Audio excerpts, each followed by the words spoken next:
Zamonaviy shifokorlar SSSRni aynan shuning uchun yoqtirishmaydi. Chunki u davrda tish og'rig'ini 5 daqiqada yo'qotishardi. Tabletkalarsiz, dorixonalarsiz, faqat qo'l ostidagi vositalar bilan. Tish og'rig'i bu azob. Kim bir marta bo'lsa ham boshidan kechirgan bo'lsa, biladi. U kutilmaganda keladi va na ovqat yeyishga, na uxlashga imkon beradi. Eng yomon tomoni, u soatlab qo'yib yubormasligi mumkin. Deyarli har kim hayotida bir marta bo'lsa ham o'tkir tish og'rig'iga duch kelgan. Va deyarli har kimda bunday paytda qo'l ostida tabletka bo'lmaydi. Endi eng asosiysi, 2 usul bor, lekin men eng tez va samaralisini ko'rsataman. SSSRda bu usul tabletkalar yordam bermaganda odamlarni o'rnidan turg'izgan. 1 stakan iliq suvga 1 chimdim tuz qo'shing.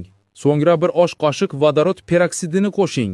Yaxshilab aralashtiring va shu eritma bilan og'zingizni chaying.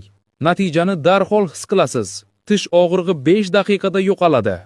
Bundan tashqari bu eritma tishlardagi qoplamani yo'qotadi, bakteriyalarni o'ldiradi va tishlarni oqartiradi.